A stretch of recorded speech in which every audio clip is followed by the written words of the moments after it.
Welcome to the Upshot, Multi-World Disc Golf's podcast about the latest in the disc golf world. It is Tuesday, March 4th. It is our first post-tournament show of 2025. Let's go. Disc Golf Pro Tour is back. Charlie Eisenhood, Josh Mansfield with you. Thank you for tuning in. We got a huge show for you today. We're going to buy, sell, and hold. We're going to overreact. And we just got to break down some takes from the first disc golf that we've had in months. Josh, what was your experience getting some disc golf back in your life? It was great. It was excellent. It was funny actually. My wife goes, "Man, I haven't seen you watch disc golf in forever." And I was like, "That's because it was the off season." And she's like, "Oh yeah, wait a minute. You guys talk about disc golf for 6 months without watching any disc golf?" Somehow, and boy, at the end it starts to wear on you a little bit. It does. But I will say, I thought this year was the least painful off season for talking about doing a podcast twice a week. Agreed. And some of that is we took some shows off and it wasn't it just, and there was some stuff to talk about. I mean, we had the whole Climo thing. We had some of the crazy speculation, Isaac lottery, all that stuff. So yeah. But ultimately, it is not Isaac that is the story of the Supreme Flight Open. In fact, his brother Ezra is the star of the show. And it wasn't just that he won, Josh. He absolutely dominated. He mopped the floor. It was an unbelievable performance, capped off with a tremendous 1087 rated final round, en route to his 6-shot win over Anthony Barella. Over an FPO, Ella Hansen out-duels Holland Handley and Evelina in a three-way playoff, after Ella somehow hung around enough and avoided mistakes to claw all the way back into a spot for a tie for first at the end of regulation. Could have won it in regulation. Didn't, Should have though. won it in regulation. Should have won it in regulation. But there's a lot of shouldas. There's a lot of in shouldas. FPO, right? I mean, there was so many opportunities for any of those players to lock up a win. Evelina could not putt in the final round. Holland could not throw down the back stretch of the course. And Ella, should have been left for dead, but did the thing that you have to do, which is just avoid mistakes. And she did that. Pars and birdies. So lots to get to here. We're not going to do a traditional chat through everything kind of recap because we've got to get to our overreactions today. But we are going to do buy, hold, and sell to kind of talk about the tournament that happened so far. Let's go ahead and dive in. Josh, we've each picked some things we want to buy, hold, and sell. I'll let you go first. What do you got? Yeah. Oh, man. Let's start with the buys. Let's start with the buys. What are you buying? All right. Let's not bury the lead here. I think I'm buying on Ella. 1,004 rated win, even if it was, not the cleanest of wins, anything over 1,000 rated demonstrates a strong tournament. A negative 7 under in round 2, and a 1023 rated round, an incredible performance. And what I was struck by, and I said this in the rapid reacts, if you take the forehand backhand combo, Ella might be the best thrower off the tee out of the 3 players that were in the playoff, a very similar player profile, right? They're excellent in terms of throwing the disc. They all have some mental struggles that can cause them to kind of fall apart in pressure moments. But of those 3, I think Ella might have the best combo of forehand backhand. I was just absolutely blown away at how excellent her forehand was when all 3 players were stepping up to the tee and all throwing the forehand. It was an impressive thing to watch. And we knew Ella was a good thrower, but she is clearly continuing to level up her game. And that makes me excited for Ella this season. I will note, this is Ella Hansen's highest ever event rating. She eclipsed 1,000 rated twice last season, including here at chess.com. 1,001 for second place finish last year behind Evelina, 1,002 at OTB Open, and now 1,004 in the victory. And had a really, really nice round 2, 7 under, but one shy of the hot round on the weekend. Kat Mersch had an 8 down in the final round. Look, I still have some real question marks about Ella's putting. Oh, and, yes. it really hasn't improved meaningfully. It's not terrible. She has a weird thing where she misses birdie putts and makes par putts. I feel like I've seen it since she started playing professionally. Yes. She said that in her interview with us. I remember this. Yeah. I mean, you can just see like the stress in that, but she's like confident on the, the comebacker. I don't know quite what that is. I continue to believe that these kinds of problems can be overcome when it's like clearly like a mental issue, not a physical. Because like the stroke is fine. It's not like she has some hitch. But, this is a really good start. It is. Very similar to last year. The difference in last year is that Evelina did not let off the gas. Right. So, Ella said in the post-round interview, first ever playoff. Yeah. And to win it is awesome. Listen, she's not been playing disc golf that long. No. COVID, It's easy to forget. basically. Okay, I am buying on Ezra. Okay. Wow. They bought the winners. Amazing. But let's talk about why. Come on. Okay? Come on. Let's talk about why. So Ezra Robinson's 6-shot win. He doesn't go OB at all. There were 3 players who didn't go OB. He was one of them. He has only 1 bogey the whole weekend to lead the tournament. He led basically every meaningful statistical category. Circle 1 in regulation, Circle 2 in regulation, not on the putting green, but he was fine. His strokes gained tee to green were 8 shots better than second place. 8. That is special stuff. Okay? So the thing is, we have seen the glimpses from Ezra Robinson. This shouldn't come as a surprise. This is not an out-of-nowhere victory. It's just not. He has had the tools, and he just hasn't put together the full tournament to actually go out and win. And here's the crazy thing, right? Obviously, Anthony Barella had the lead, and I think there's an argument to be made that he choked. He takes the big number in the front 9, loses the confidence with the putter. I mean, he had some brutal putting misses down the stretch. I mean, he airballed one from like 25 or 30 feet. And we've seen how good he can be on the green and has really improved. But the thing is, like, I think maybe Ezra wins even if AB plays pretty well.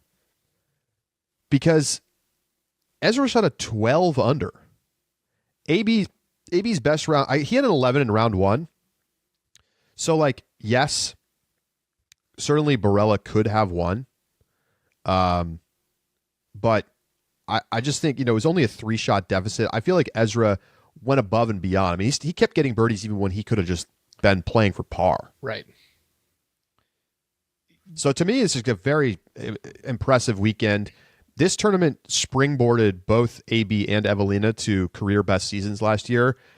I think by definition of getting a win, Ezra's probably already in like best season category, Yes. but I think we're going to see him continue to play extremely well and probably win more tournaments. It's really interesting because it's hard to qualify what kind of win this was for Ezra. Was it a comeback win or was it a win from ahead? Because he was a comeback. It was comeback by technical definition of he was behind AB to start the round, but very early, AB takes that huge number. It's a 4-stroke swing, and Ezra comes out, and so, well, how's it start, right? So they 9 strokes, which means that they were starting 17 and 20, respectively, Ezra, AB. So AB's got 3 strokes. Yep. Hole 1 comes out, Ezra pars, AB birdies, so it becomes 4-shot 4. lead. Yeah, 4-shot. Then we go birdie for Ezra, makes it 2, and then we have a 4-stroke swing. That was crazy.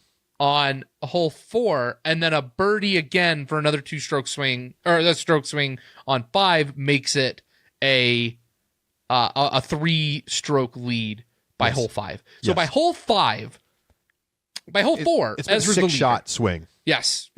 Ezra is the leader at that point. 2 to 5 is a 7-stroke swing. So there's 7 strokes in that window.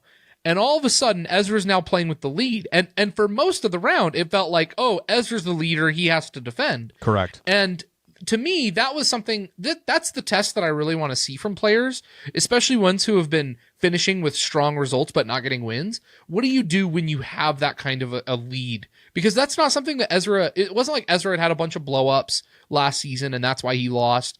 It wasn't also like Calvin-esque where he fell too far behind and then made huge charges but couldn't quite get there. It was kind of an in-between where he just like played super well but never good enough for the win. So it really felt, while it was a comeback win by all technical definitions, it felt more like he was playing as the leader, and I was really, really impressed at the poise in which he handled that. Because there were moments that AB took strokes from him, and immediately after, I don't think there was a single hole that AB took a stroke that Ezra did not get it back on the next hole. 100%. And I mean, he never missed a circle 1 putt. That poise. And he had 2 circle 2 putts early in that round, including a 50-footer. And so, like, he and Isaac both have shown this quality that, like, if they get ahead, they win. Yes, they win. Like, some weekends they don't have it, and that's, fair enough, but they are not susceptible in the same way to the pressure that we've seen from other players who have a lead down the stretch. Like Anthony Barella. You have to say. Yes. He's had a bunch. I mean, he's historically had this problem, of course. I thought last season he improved a lot in that category, but at the end of last season, he had a couple of big meltdowns late in tournaments where he could have won. Yep. I mean, the head shot at USDGC? What was that? Yeah. That's like the worst shot you'll see from a professional. Yeah. That was crazy. Anyway, what else you buying? Yeah. Give me Eagle McMahon as my second one. Okay. Here's why. Eagle, and this is by virtue of injury as well, because Eagle didn't play until just before the West Coast swing last season. Eagle McMahon finishes tied for 12th. That he didn't finish at that position until Portland. Now, again, yes, it was injury, but think about how good his end of season was last year. Imagine a world now where he's got 4 or 5 extra months where he's already in the same form that he was at Portland. Like that means, in my mind, and the reason I'm buying here on Eagle is that it just feels like he could be reaching that like top 5 form that he had at the end of last season, right around the West Coast swing. Like, and that is Eagle winning Portland this year? I could see it. Mm-hmm. And that to me is just a really encouraging sign that he's starting off basically right where he left off last season. 1039 event rating, not bad at all. It's just good to see Eagle playing well. I think we're going to see a season where some of the players who underperformed last year return to a historical average and play better. All right, my last buy, DGN. What a great start. Yeah. I know there were some hiccups during All-Star, and like there's various things that happen, right? That's why you hold All-Stars. The video pixelates, whatever. I mean, look, this is cellular transmission. Right. You have to have an understanding of what we're dealing with here. But there were a lot of quality of life things that I felt like were better, and particularly the audio quality. They have underperformed on the audio side for basically since the inception. Jarring cuts, just like not enough sound, like coarse sound. The mix is bad, random problems. I could tell they had an A1, which is the term in production land, basically an audio mixer, like working live. And like there were some times where like, they were on an interview package and they cut back to the course where they 2-boxed and the interview audio dropped out. But instead of just being gone, like 1 second later, they brought it back in. And like, yes, that's a mistake, but I am feeling that the audio is enriching the show now. Yeah. I am hearing players. I am hearing coarse sound. I am not feeling like we're going from loud to quiet nearly as often. Like just the sound mix is so much better. And overall, just like a really enjoyable experience to watch this weekend.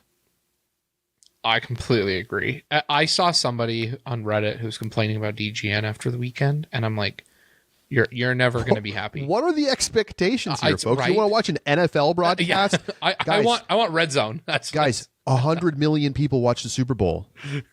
20,000 people tune in for Worlds. Okay, they're not the same. Please have a reasonable expectation.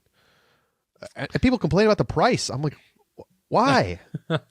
It's like $7 a month with a PDGA membership. What is the problem here? Yeah. Okay. Hold. Hold. You're up.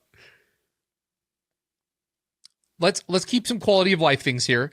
PDGA comes through with the stats. I don't know who is, I know that I'm not sure who is fully responsible for these anymore. It's just not terribly clear to me. But they worked well. I know there were some people mentioning that they felt like putting distances were a little bit off. Listen, I get that we need to work on the quality and quality control of those stats. That is something that I think will come in time. And as we develop a more robust system and continue to improve those stats will get better. But the first standard that was the bare minimum bar that must be met is that everybody had stats for every round. And I did a quick click through. There were 2 cards in round 1 that didn't have stats, it looks like. Oh, one of them was like literally the worst players at the tournament. Sure. But let me see. Bradley Williams, Daniel Pfaff, right. Andrew Fish, Corbin Milcheski's card appears that they did not have stats. Oh. But okay, that's close. 1 round, 1 card. I will maybe 2. I'm still willing to put this in my hold category. That I hope that it gets fixed, but that is a significantly better start than what we've had last season. So, dang, I did a quick spot check and didn't see those. All right. I think it's fair to give it a hold. Still putting it in hold. It is a stark improvement over the beginning of last season. Yes. We didn't have a major winner with no stats. Yeah. I'm holding on Holland Handley. Okay. She looked great until she didn't. Couldn't find the throws down the stretch, and this has been a problem. Yeah. The putting honestly was fine.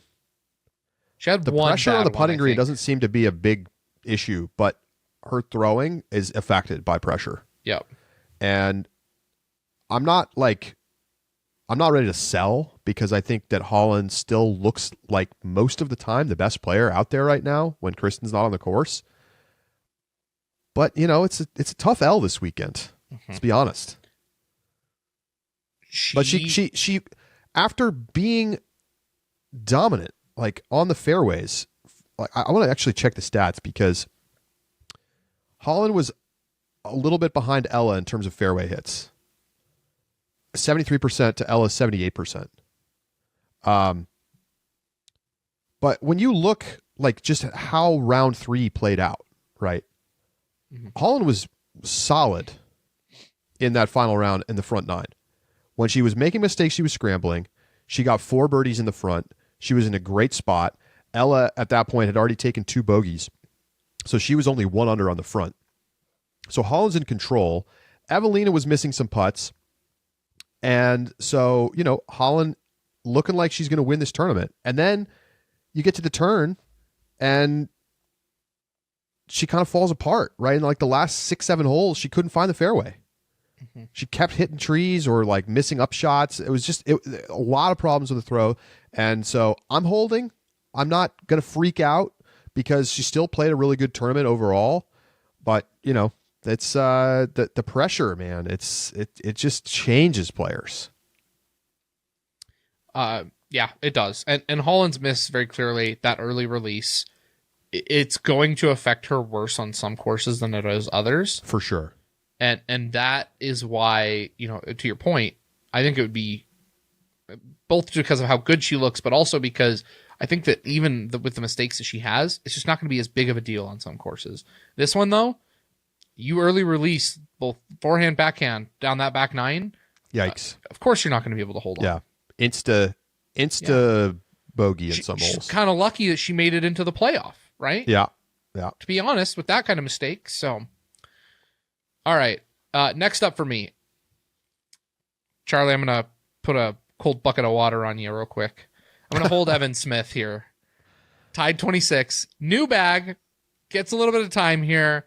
It's why I'm not selling yet, but not the start for... And I think this is mainly a consequence of expectations that come from this pod, right? Is like we've been pretty hype on Evan Smith and excited about him and for him. Definitely not the week that he wanted and to start out, but I am willing to wait it out and see how that looks in a couple of weeks as well. So he shot a 1030 rating this weekend to finish 26th. Mm-hmm. Last year he shot 1021 rated to finish 40th. Horses for courses. I mean, it's true. Sometimes it's just not a good fit. I think this is, in a lot of ways, you have to have some pretty serious power out here. That is true. I'm not worried. Hold is fine. I'm not mad. Okay. You're not going to buy him on this after this performance. No. But, to improve year over year, to me, is like a decent sign. Good start. I'm holding AB. I know he kind of just like lost the confidence in his game on that final round, but he looked really, really, really good, and even hit some big shots and big putts down the stretch to stay around. And I mean, the guy still finished second, and in fact, he shot better than he did last year, but to par. He opened up with 1085 and 1067 rated rounds. Yes, there's definitely questions about his ability to stay focused down the stretch and not succumb to issues, but like, this doesn't give me concerns. I think he's winning tournaments this year again. Yeah. I think putting AB anywhere else than hold would be a mistake. All right, my last hold for you, Charlie. Paul Macbeth. Good start. I'd like to see him contend. He comes out of the gate round 3, double bogey, and right there, like, I mean, he still finished 7 down, right? If Ezra shoots the same thing and shoots a 7 down, Paul's only 2 strokes back. Paul had an amazing round after that hole. Yeah, after a slow start. But that slow start was just, I mean, an actual nail in the coffin. If you can even give him those strokes back though, and he still doesn't catch Ezra. In fact, still 4 strokes off. And so it's nice. I'm happy to see it. I think that is so exciting for Paul. I would like to see him contend before I put him and slide him over to a buy category, but I am happy to see the way that it started. I have more to say about Macbeth, but I'll do it later when I overreact. Ooh. These are our tempered reactions. We are going to overreact. These are just observations. These are observations. All right, sell. First thing I'm selling is backups. Dan Prentice texted me about this. Unprompted. He's like, it is a clown show out here with these backups. And he's right. Okay. It is, if you watched FPO, you will have seen, I mean, down the back 9, there were like multi-card backups. Meanwhile, the only card on the course that even matters is a lead card. And so then we're subjected to meaningless shots, filler time, commercials in order to get to the shots that actually count. And not only that, not only is it bad for viewers, it's terrible for the players who are, in this battle and have to sit there and get cold while they wait to throw their shots. Completely unacceptable. I'm so sick of it. I don't care if people are mad. You must do a cut. Every tournament. You must. And if you are having backup problems, then you're probably putting too many players on the course and you need to have smaller events. This is a spectator product. Yep. Okay. I don't care if you need to fatten up the like if the purses go down because you have to have a little bit fewer players because you're trying to get too many players on in the middle of the winter when there's not enough daylight to get through everything and have enough space between cards, then you just have to make some sacrifices there because it's ridiculous for us to have to sit through these backups. And I don't know exactly like how it happened. Or like, are there people losing discs on that hole? Is it just because there's really bad players at the bottom of these tournaments? I mean, that's probably the issue. You look at some of the scores for the bottom players and like, it is ugly. Like if you scroll to the bottom of the leaderboard and you look at their scores in the back, third of the course, it's a lot of bogeys and doubles. Yeah.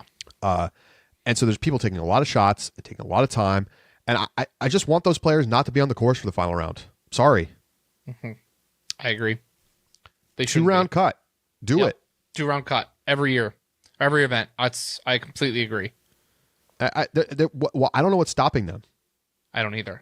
Like I just don't like. People are players really not going to sign up if they feel like they're only going to get to play 2 rounds instead of 3? If anything, with the concerns about like health, injury, the amount of rounds they play, like that would be in line with trying to reduce the playing load on players. Brody, keep killing them for this, man. We're right there with you. Cut, please. Okay, continue. Cut. Josh, what do you got? All right. Let's talk about a little bit of filler time that was used. The DGN lens tracker was just the biggest L of DGN this week. I'm sorry. Say more for those who are not watching. Yes. Morgan and Jordan Lins are I think they're twins. Right. Who disc golf, and they are pro players out of Florida. Yes. And DGN put the graphic up comparing their scores at least 4 times, maybe more. In the final round. In the final round, yes. And don't get me wrong. I could understand if they were like just inside the cash line, near the cash line. I'm fine with that. But the fact that there was like double-digit minutes, as it felt, dedicated to 2 players who did not make cash, and it's not like this was their first Pro Tour event. It's not like this is the first time they've played together. They are regularly competing together, also on the Pro Tour, all the time. So why are we why was this storyline a thing this weekend? I don't get it. That needs to go. All right, I have 2 more cells. Okay. And they're in the same category. Aaron Gossage's new putt. I mean, people were going on and on this offseason. And even I bought into the hype, and I'm like all fired up about Aaron Gossage. Folks, the new putt ain't it. This weekend, 77% circle 1, 1 for 21 circle 2. Brutal. Brutal. And the guy was second in strokes gained tee to green. But just absolutely viciously bad putting. And I'm telling you, like, it's just not the same. When you're just playing out there on a random tournament, you can putt well. When you're there and it counts and it's the Pro Tour, he just hasn't shown the ability to hit putts. Yeah. And so I got to just insta-sell on the new putt. Speaking of putting, I've had enough of Henna Blomroos with the same putt every year. What are we doing? Sell. I picked her for my fantasy team, and I'm already ready to waiver wire. It took you one tournament. I mean, it is so frustrating to watch Henna have a objectively bad putting stroke. Objectively bad. And I can't understand why there hasn't been an attempt to do something completely different. Because you were already the worst putter on tour. And guess what, folks? A DNF player putted worse than Henna. I'm not going to pick on her and even say her name. The next worst player in strokes gained tee to green was Henna. 54% C1X, 0 for 10 circle 2. What? Why? Why not do something different? Makes me so mad. Some suggestions in the Discord. Putting with a destroyer. Between the legs. Literally. Turbo putting. Turbo putt. Forehand flicks. Anything. Even if you just decide, you know what? I'm going to lay up everything outside of 10 feet and then just guarantee 2 putts. Okay. You might win a tournament doing that. There are some players who say that it reduces spin outs, but I also think the discs don't fly as far if you putt upside down. Have you seen that? Players like close putts will do upside down. Literally anything. What she does, a little wristy thing, it's terrible. Okay. I've got it out of my system. Thank you for allowing me that. No problem. We're going to take a quick break. When we come back, we're going to overreact to week 1. Stay with us. It's the Upshot.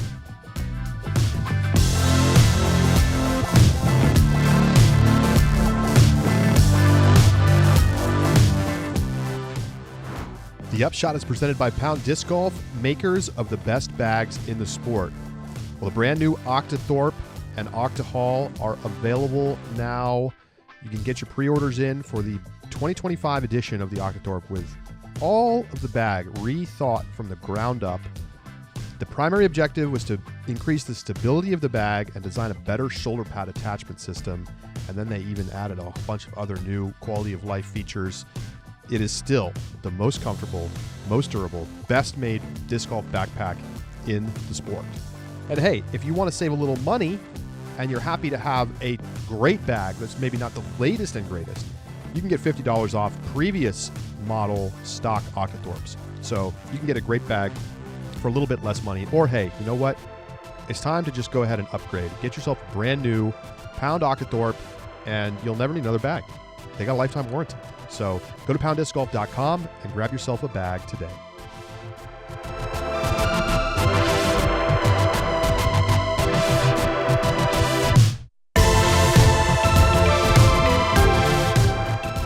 Welcome back to the Upshot. If you missed our Rapid Reacts Sunday night, you can still listen to it if you are an Ultiworld Disc Golf subscriber. So get yourself a subscription. Go to discgolf.ultiworld.com/subscribe. You can join the Discord, get access to exclusive subscriber-only articles, get every single Rapid Reacts live or recorded in your own private podcast feed. You can join the Upshot Picks contest, and you can even check that out yourself. Go to discgolf.ultiworld.com/upshot-picks. Picks are a lot more fun, I got to say. Yeah. With the new system. It was I liked it a lot. Yeah. We'll run down the system again and give you our scores after our overreaction segment. Before we get to overreactions, really quick piece of news. Disc Golf World, not to be confused with Ulti World Disc Golf. They're a YouTube outfit that has been doing coverage, takes, news breaking, bunch of stuff. For, I don't know, a couple years now, but they were the one media outfit that was like out on the road and like traveling with the tour, going to press conferences, and they had a lot of news scoops this offseason. And mostly got everything right. I don't know if they missed on anything. But let's be honest, Josh, they are a little abrasive. A little bit. And the news that happened is that they were denied media badges by the Pro Tour for this year. So they are not allowed to go and, have a media badge and be able to go out on the course and stuff like they were last year. So I wanted to ask you, and I have some thoughts as well. What do you think about this move from the Pro Tour to deny them a media badge? And to be clear, there's not really a lot of information out about what the reasoning was, the whole behind the scenes was, but yeah, go ahead. I think that I without the information, I kind of land in a I have an issue on one side, and I kind of understand and can't blame them on the other. On the one hand, if they were denied media passes because of the style of their content, then I think I've got kind of a not a happy feeling in the pit of my stomach, right? Because at that point it feels like, oh, we don't like what you're saying, we don't like how you're saying it, so therefore you don't get the right to say it. Now, granted, I mean, that is the Pro Tour's prerogative, but I think that there should be and that there is healthy discussion that comes from media outlets that don't always agree with you. And they should not be denied the right to cover events simply because they don't agree with you. If they were denied on the basis of content, I'd like to see a significantly more formal process as to what that content has to include and what would create a limitation for your ability to get a media badge. And that needs to be significantly more transparent before I'm gonna like get on the Pro Tour side for this. That being said, if it's not content related, if it is behavior, issues with like, and I have no idea, again, no information, so I don't know if this is true. Let's say hypothetically though, they like walk up to players and we're interrupting players during rounds, and we're trying to interview players mid round, and the Pro Tour said, sorry, you don't get a media pass now because of it. Completely within the Pro Tour's rights. And I have no issues whatsoever with that denial. Again, I don't know exactly what I would want out of like transparency and like notice of what that would be, because I don't necessarily want media outlets to just get dragged for doing something like that. I think getting that handled privately would be better, but I am 100% team Pro Tour if it is a behavior that did not, that was interrupting and interfering with the play. And that's why they were denied media passes. I would say this. Disc Golf World's style is not really for me. Me neither. I don't really like the heavy dose of takiness without necessarily like and like not providing context a lot of the time. The clickbaity titles. It's just not my style. Like, I don't really like that content in general. Yep. Across anything that I like read. That said, I disagree with this decision from the Pro Tour. We have so little media in disc golf. Why are you trying to stifle this? Like, there's how many outlets that we would consider news that even exist? 3. Yep. There's like podcasters who mostly don't go on tour.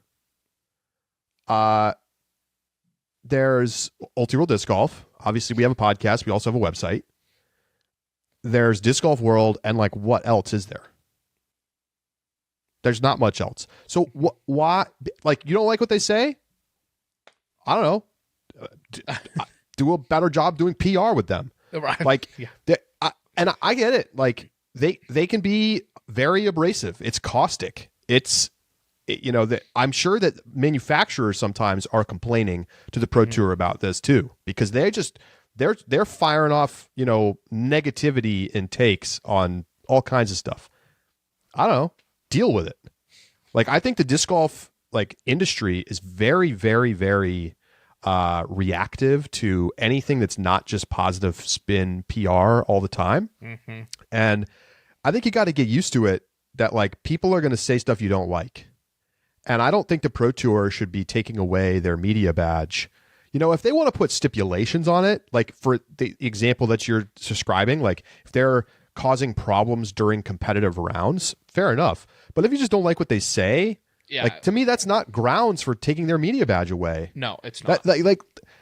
We have a free press in this world, and it's not going to stop them. Now they're just going to do the same kind of takiness, but now you've like alienated them even more. Right. And who knows what's going on behind the scenes, right? Like, I get it, right? I think people are probably at the Pro Tour and in the industry are like, these guys are pissing us off. Sorry.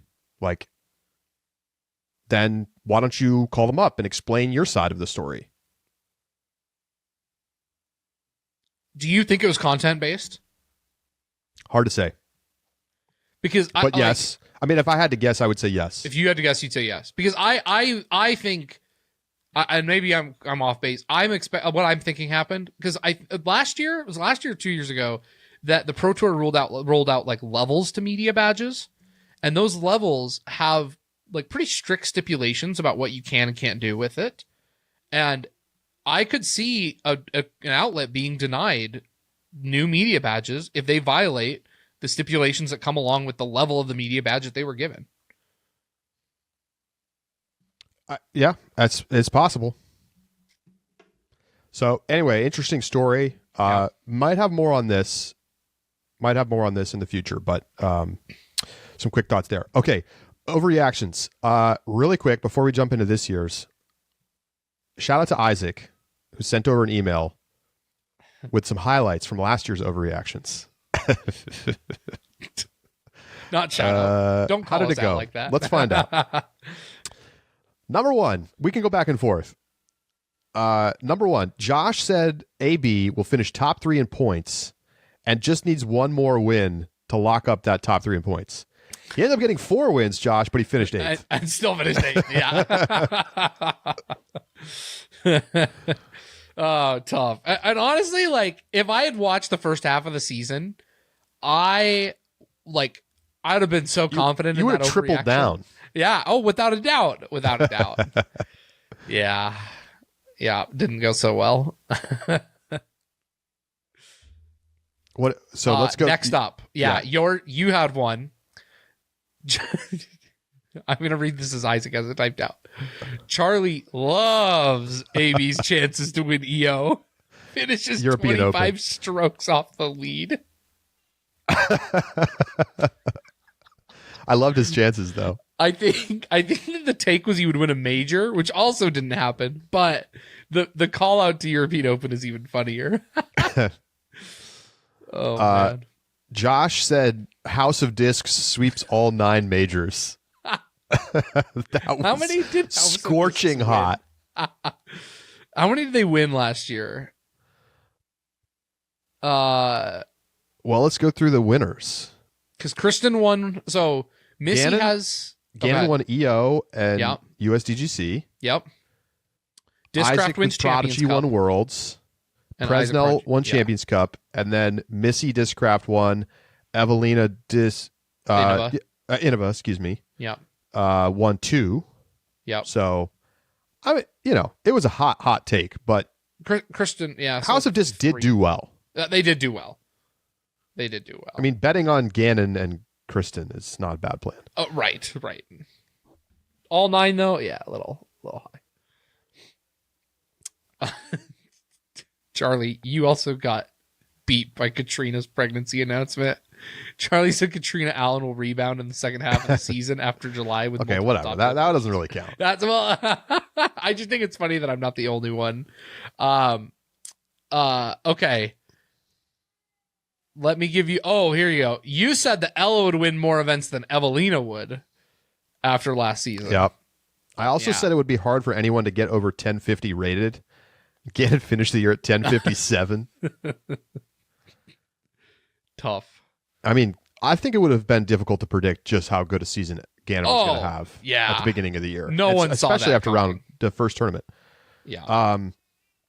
Josh, you said Paul Ulibarri was cooked as a player, and then he finished as the number 1 Circle 1 putter on tour. I'm not sure how to evaluate that one. Yeah. Hold on. I think. Yeah. I mean, he missed the tour championship. It's true. So, but I think I was going back and looking at the notes, and the original overreaction was that Big Sexy Barry was going to quit touring to run the alternate stream, and then we got into it's because they're cooked takes. And I saw something about this, but I don't really know exactly what it means. Jomez is gonna show the first round of Waco live. Yeah, I saw that too. Here's what I think it is. Okay. Okay. DGN, he always they do the first round live YouTube is what they used to do, right? I don't think they still do that. But they used to do the first round live on YouTube. Yeah. They're literally just going to do that, but they're going to overlay Jomez graphics and have the Jomez guys doing the commentary for that. Okay. Right. By the way, they did have the first round live on YouTube. They did. Okay. I couldn't remember if they SFO. still did I don't know that if they're or not. doing it all season. I think so. Once they gave me the capacity to scrub and like go to different spots in the tournament, I quit watching on YouTube. I only watch on DGN now. There you go. So yeah. They were definitely overreactions last year, Charlie. Yes, they were. And we're going to have some more for you right now. Yeah, does that mean we're changing our ways? Absolutely not. No way. We're all in right now. Okay, I'll go first. Okay. You said hold Paul Macbeth. I did. Well, I'm telling you this. Paul Macbeth is back, baby. Okay, I buried this man last year. I'm bringing him back from the dead, Undertaker style. Okay. Listen, last year at this tournament, he finished 1 over par and 10-15 rated. Really just not great. Mm-hmm. This year, he shoots 10-59 rated. And yeah, like had some errors at the beginning of the final round. Sure. But honestly, he wasn't beating Ezra anyway. Right.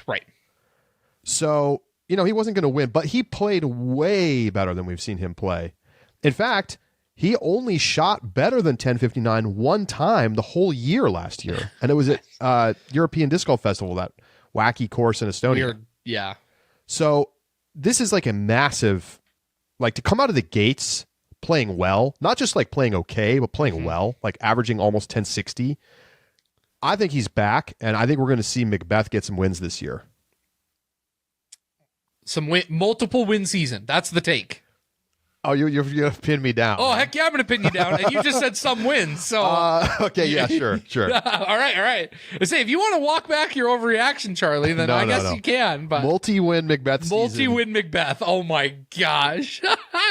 What a take. Okay. It's not that crazy. The guy not won. Crazy. How many tournaments did he win in 2023? Wasn't it 2023? One? Didn't he win Worlds and that was it? Or No, I think he won twice that year. Did he win twice? I think so. I'm checking. Okay. No, you're right.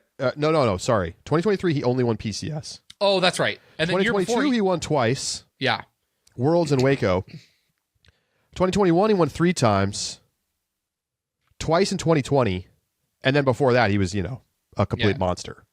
The fact he went 3-2-1 and we didn't predict 0 is just crazy. He's back, baby. All right. Multi-win Macbeth. That's the take. All right. Let me give you the opposite side of Mr. Macbeth's sponsor here. Discraft who? Discmania wins big this season. I think Discmania has the most wins of any manufacturer. MPO, FPO combined. Give it to me. Gannon, Kyle Klein, Ella Hansen. All right.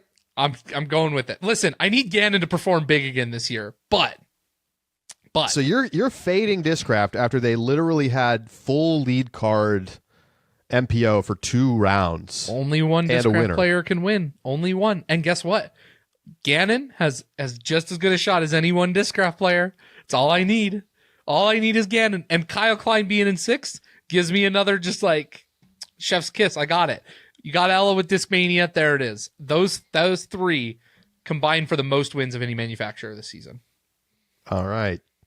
It's Overreaction show. You ready for an overreaction? I'm Gannon ready. Burr won't win. I'm kidding.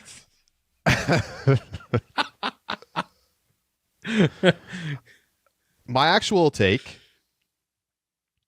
This is spicy, okay? Okay. Macy Vela Diaz, who, by the way, shot a career best round rating this past weekend. Yes. Postpartum. Played amazing. Mm-hmm. Not playing again until Music City Open. Well, you know what, Josh? She's going to win it. Oh my gosh.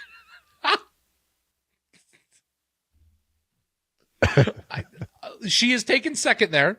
She had a good showing She's got this weekend. back-to-back podiums at Music City Open. It's probably the best tournament you could pick. But There's a lot of really good FPO players that she's gonna have to beat to get it. I understand. Yeah, a lot. This is the year. She All got right. really close. What, 2 years ago? Because she didn't. I can't remember. Did she played, but she was pregnant, right? When she played last season. I don't remember. I said back-to-back podiums, but I think that's wrong. Let me just check. Let me just double check.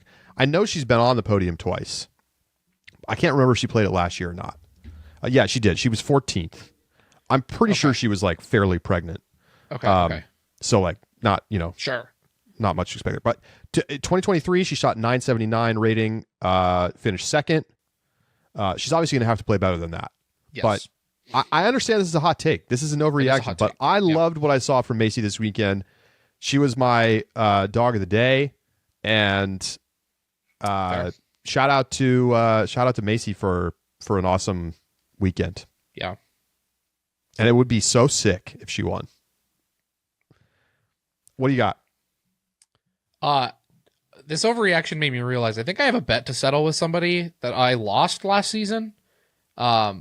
And so I need to get that taken care of. I'll come to the Discord after this. I made the bet last year in the Discord. Ezra was going to be the better Robinson. And guess what, Charlie? I'm making it again.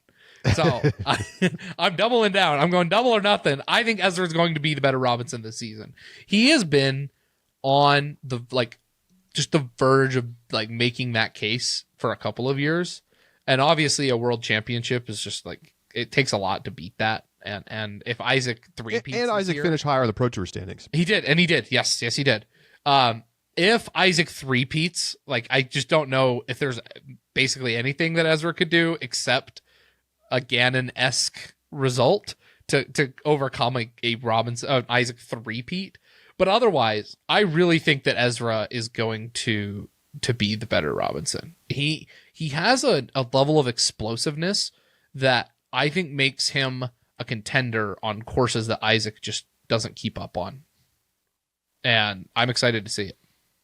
All right. Well, it didn't work out for you last year, although it was pretty close. It was close, and but I'm doubling down. You're starting from ahead here. Yeah, right. Exactly. All right. Man, the hot takes are cooking for me today. Kristen, Okay. who did not play this weekend, Yes. who will start her season in a week and a half at Waco. Which is usual. Yep. Yeah. She's going to sweep the majors again in 2025.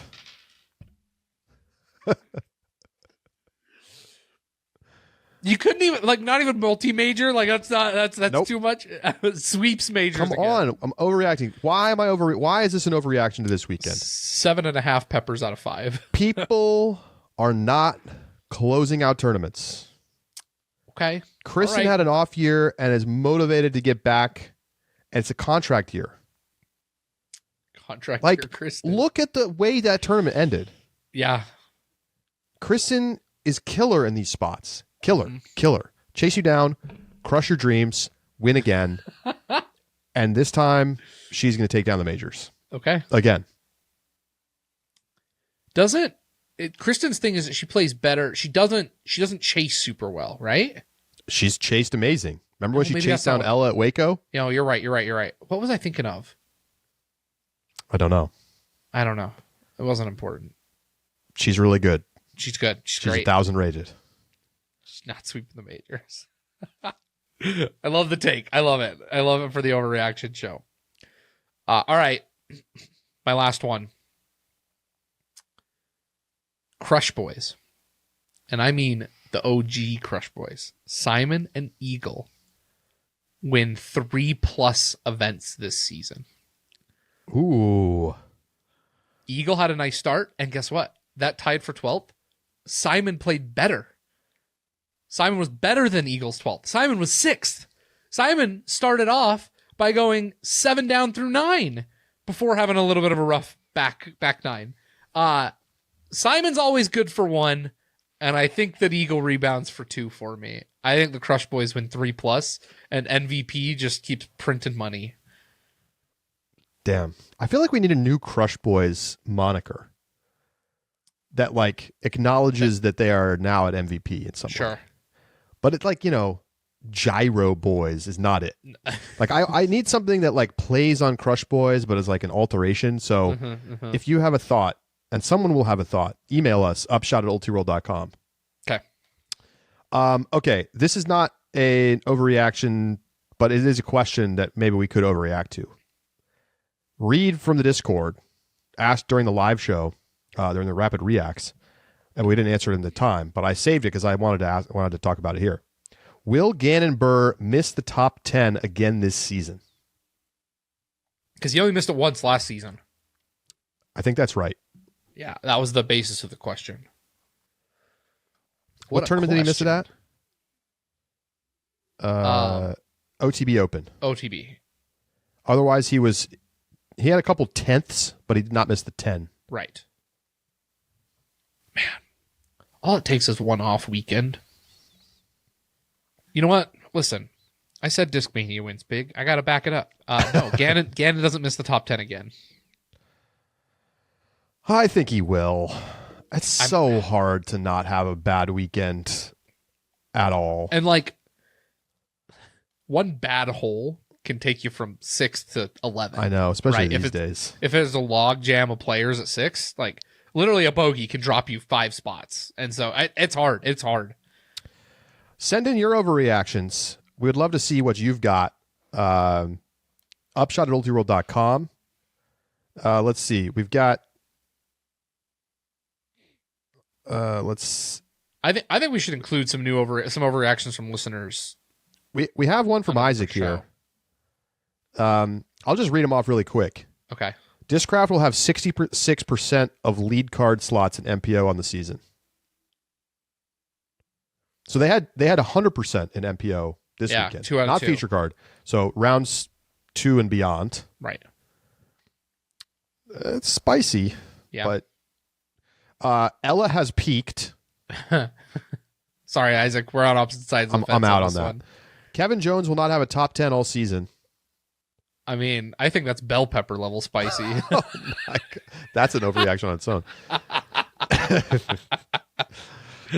Ricky wins Worlds by 7+ strokes. Man, talk about a pendulum swing in terms of spice level. That is hot. Yeah. Rick did play amazing last year in Europe.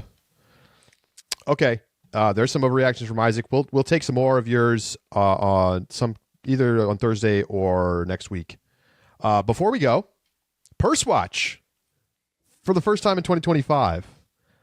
Josh, run it down for us. What's the deal with Supreme Flight Open? Supreme Flight Open. MPO payout 56,000, FPO payout 25,000, combines for 82,000. Field size 151 with a dollar per person of $540. That compared to last year is not. It's in the bottom half, but it is not. It's by no means the bottom, so it's pretty kind of like right in the bracket of what we'd expect from your DGPT standard event. Yeah, standard. That's what I was looking for. MPO winner payout 10,000. FPO winner payout 6,000.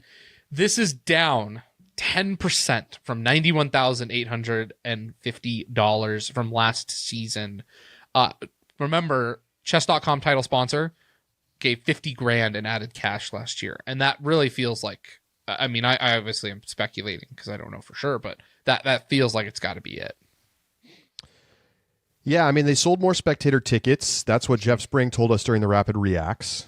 So that probably mitigated some of that title sponsorship, money decline.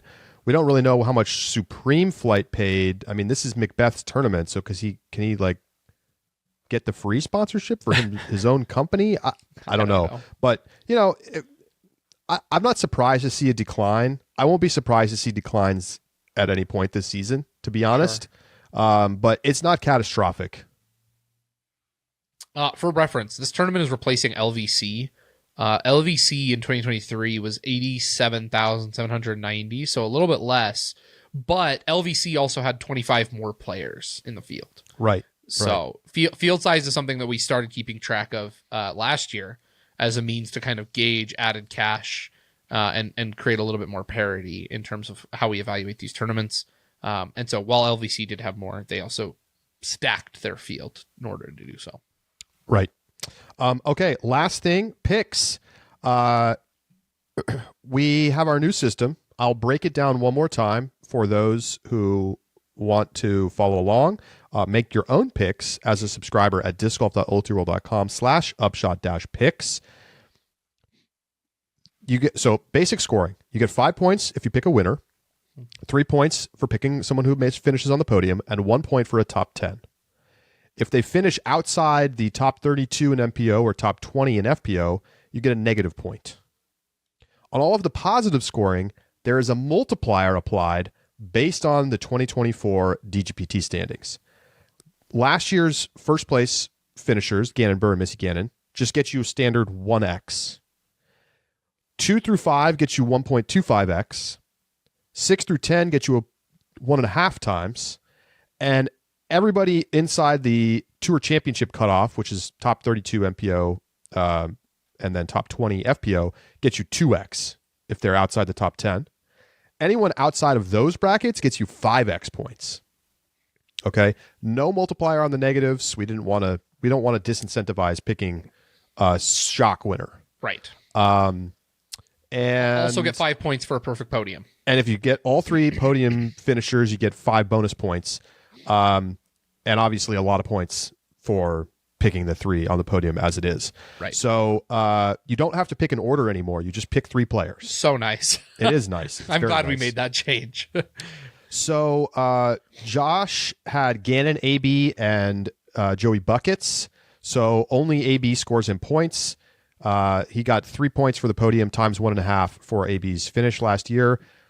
I had AB, Aaron Gossage, and Ricky Wysocki. So I got points for Rick and AB. We both had Evelina and Holland. I got a little bit of extra points from Silva Sarnen, finishing top 10. Josh had Paige Pierce. She finished outside the top 10, so he didn't get score for that. Overall, what it means, I scored 15.25 points. Josh scored 12. And there's definitely some subscribers on the Upshot picks who did great. They did really well. I think a couple people picked winners on both sides, so that's obviously big. I gotta say, I really enjoy this new pick system. I think it's I love the incentive to pick down. And here's the thing that's interesting: picking a player who did not attend the Tour Championship last year, who finishes inside the top 10, is the same value as picking Gannon, who wins. Yep. Huge incentive to just try and pick dark horses to have a good weekend. I mean, you don't have to have them win. No. Like, a top 10 is really valuable. It's 5 points. Yeah. It's the same equivalent to Gannon winning a tournament. And you picked him. Love it. Love it. So that is it for this week's show. Or for today's show, I should say. We'll be back on Thursday with more on SFO. And we have an off weekend coming up, but Waco is right around the corner. I'll be in the booth for DGN for the first time this season at Waco. So looking forward to that. And got a lot more to come. So thank you so much for tuning in. Always love to hear from you. Upshot at ultiworld.com. And for Josh Mansfield, I'm Charlie Eisenhood saying so long. We'll talk to you on Thursday right here on the Upshot.